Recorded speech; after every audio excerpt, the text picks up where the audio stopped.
We got to speed it up. We only have a couple hours until it rains. It's 8:30 right now. Rain comes, I think, at 11 is what the radar said. So I got to get all the tools for OSV, and then we're headed out.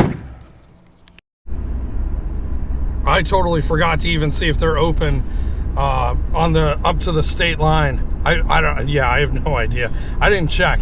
So we're about to find out in a couple seconds. We're hoping that it'll be OSV open to the state line. Oh, here we go. OSV open to the state line. All right, we're good. I'm going to race there to the OSV part, deflate my tires, and then when they're deflating, I'll kind of catch you up on the backstory. We're going to air the tires down now. Pretty much what's going on, we found out yesterday there's been rumors circulating that there's a dead humpback whale out here about 7 miles out. So we're going to run out there and try to find it. This is my second time trying to find a whale. The first time, man, I drove all the way out to the state line. That's like 12 miles. Then I walked all the way to the other side down that way to the South Jetty. That's a couple of miles. And they had just moved it by the time I got there. All right, we're good. Tire pressure between 20 and 22. That's where I like to keep it at. I can't. I cannot. I think we found it. There's a bunch of cars up there with lights. The Ranger got on right before us, so I'm pretty sure that they're kind of like regularly patrolling it. It's illegal to remove anything from the island, like driftwood and stuff like that. You can take shells, but you can't take anything else, especially whales. You know, whales are endangered, so you're not allowed to touch them. Yeah, touch them. Yeah, you can't touch them, take them. Like what they would do is, why they hide them is so that you don't know where it is, so you can't come back and try to get like whale bones and stuff like that. They don't want you to know where it is. The Ranger's lights are, his headlights are flashing, and we're too far away to see if his light bar is on. Yeah, that's got to be it. Right there? No, but you said it was down in the surf. So what is that thing? I don't know. It could be a tractor. They bring the heavy equipment out here to try to move it. The suspense is killing me. I know. Hopefully it's not the heavy equipment. Remember the storm? The Ocean's Calling music? Yes. Where the front loader almost went in the ocean? Yes. They were trying to tear it down during the storm, and the front loader was like pretty much out in the ocean, and they had to like pull it back. The bullpen's right here. That's where they have the campers for the truck beds, and it's over halfway. So we're seeing a lot of smoke up there. So it's got to be the heavy equipment trying to move it. Yeah, it looks like it is. I really hope I'm not late to this thing again. The last one I missed it by like a couple hours. Not looking good. We just passed KM 21. That's the one that I did on that last video where I said that the water was coming up high. At this previous high tide, people were driving up there to get around it. So it absolutely does come up over here, which is why they are shutting it down quite a bit. Once you get past there, the ocean's all the way back down there. So we're coming up on it now.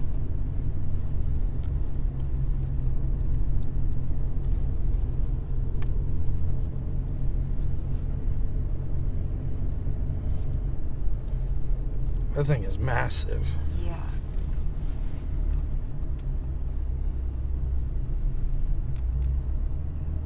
I don't know which way he wants me to go. I don't either. So the whale is right there. They won't let us go near it because it's in pretty rough shape. And they said that the beach is all tore up too. So if you try to drive over there, we'll get stuck. So they don't want anyone over there. They closed the beach down for right here, and you can't get past it. I don't know what that car's gonna do on the other side. Yeah, there's a truck all the way down there. I don't know what he's gonna do, but it's gonna take them a little while to try to oh, you can smell it from here. It smells pretty bad. Whew, yeah, it does. Can you smell it? It smells like a dead fish. So we're gonna see how they do this.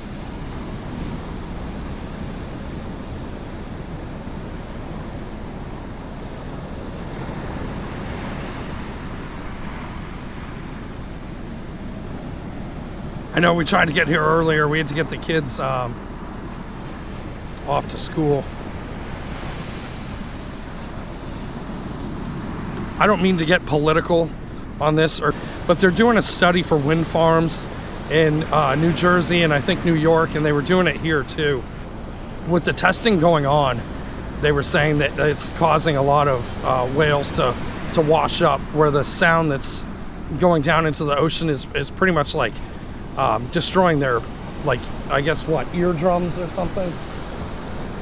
Anyway. It's destroying the ecosystem. Yeah, it totally kills the ecosystem. And I can tell you this for a fact. I know 100% that it does, because one of the guys that runs a charter boat here was saying that right after they do the testing, the fish are gone and they don't come back for a while.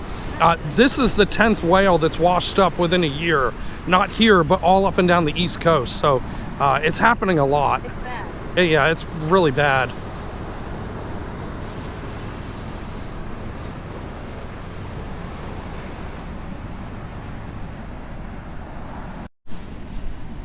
They just kind of stopped. I don't know what they're doing. I don't even know what the game plan is. It looked like they were trying to roll it up on the beach, so I don't know if they're going to put it in the dunes back there or what they're trying to do. He said it'll be a couple hours. It's too far to see from here, but there's a lady in like a pair of like pink or peach bibs, and they're looking around it now. She's looking for something. I think what they're doing is trying to get samples to see how it died. That's normally what they do. They have like different agencies that come out here. Obviously the park rangers are out here, and then it's the Maryland Department of Natural Resources. Sometimes they'll bring out like the Baltimore Zoo will come out with like owls and turtles and things like that. When that wind, it hits like just right, it stinks. Look, it's got a small issue. The front loader's stuck. He's been spinning tires for like a minute or two. Oh, he's really stuck.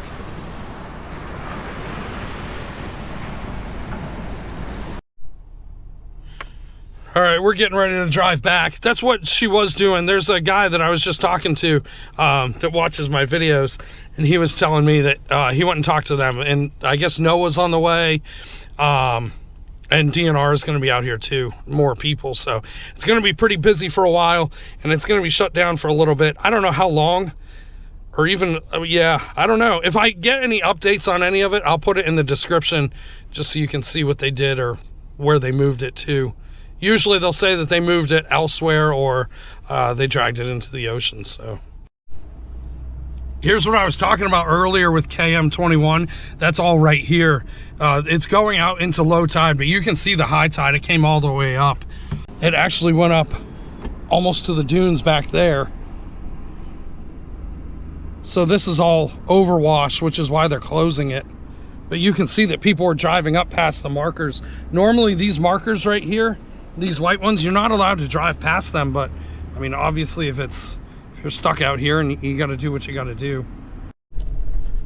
We're pretty much at the entrance to the OSV, but anyway, we think it's the wind farms that are doing it, because this is like the 10th or 11th one, whatever it is, 9, 10, 11, somewhere in there, that's washed up within the last year.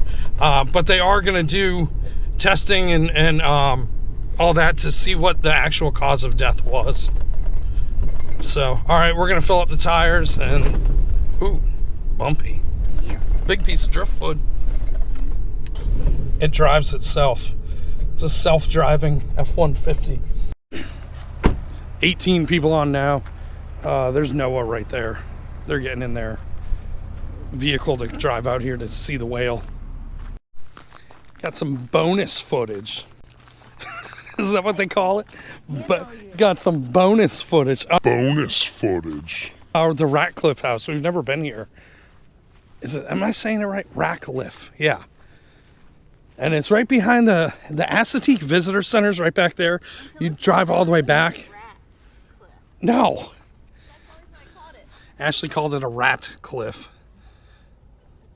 So the gate's closed. You can't drive down there. But yeah, it's like boat storage and stuff. There's the ecology center right here. So we're gonna take the trail. There's 2 trails. There's one on the other side too. But yeah, we've never been back here. This will be a first time. I don't know. We'll do the Scenic. See if we see any animals. Change of plans. We're taking the road. Looks like the trail is kind of leading away from it, but this is a let's see, I'm reading it on my phone. Restored 18th century coastal plantation house overlooking the Sinapuxent Bay. It gives the address, built by brick. One of the small number of remaining tidewater dwellings from colonial times left in the area. It's open to the public. You can take tours and stuff on it. House was built in 1752 by Captain Charles Rackliffe. 1790, his inventory of things that he had included 10 slaves, 9 horses, 220 cattle, 120 sheep, 62 hogs, whoa, and 28,000 pounds of tobacco. It survived the American Revolutionary War, the War of 1812, the Civil War. Local folklore claims that upper stories of the house sustained fire damage in an attack during the Revolutionary War. So we'll go see it. You can kind of see the bay through the trees. Here's just quick info on the house. I know it says 2022 season, but it's probably still the same. Tuesdays and Thursdays, May through October, Sundays, June through September. Entrance fees are right there. And the house is right here.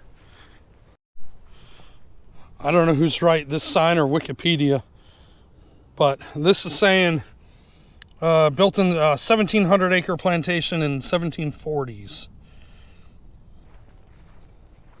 It's really cool.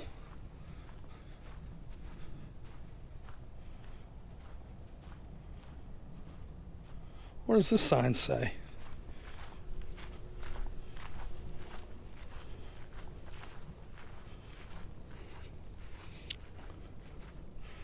Oh, yeah. Wrought iron salt pans. Salt was a necessity. At least 350 gallons of salt water were needed to produce 1 bushel of salt. I do know this. On Assateague Island, there was a salt works factory that supplied salt to the Revolutionary War. That's a fun fact. I'm just filled with useless knowledge.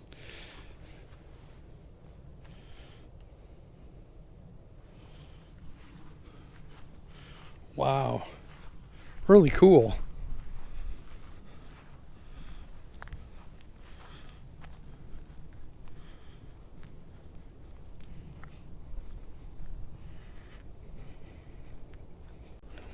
We love learning about the history down here. Especially like all the hunting lodges out on Assateague. Found the kitchen. Yeah, they have ham and turkey, it looks like. Wonder if it's edible. Fresh. Fresh turkey.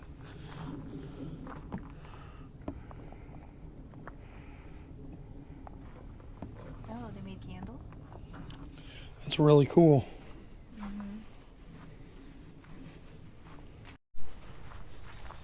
We took the Scenic trail on the way back. We were talking about the trees, how they grow up and over. It's pretty neat.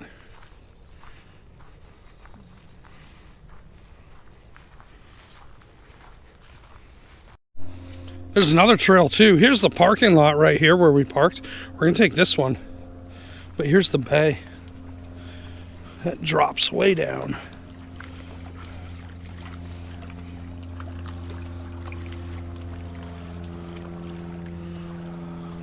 There's the Verrazano Bridge. It's pretty cool back here just to walk around. Like I said, we've never been back here.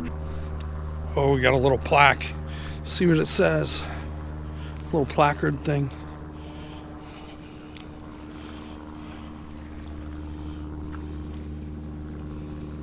It just pretty much says what's in there. Fish, reptiles, crustaceans,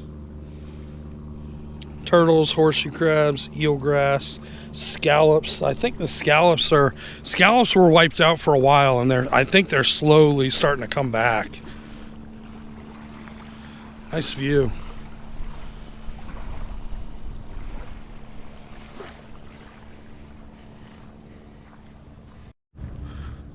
Oh, the trail goes to the visitor center. That's another cool place. If you go check out in there, they have lots of interesting stuff. History of Assateague, they talk about all types of stuff. And they even have animal rescues. If you're ever in there and they have one, like a wounded like owl or eagle or something like that, and they'll show it and talk about it, and then they go release it. All right, we're out of here. We're gonna make it back to the truck. It's starting to rain right now. That was that rain that we were talking about coming in around 11. So I'll see you on the next one. Thanks for watching.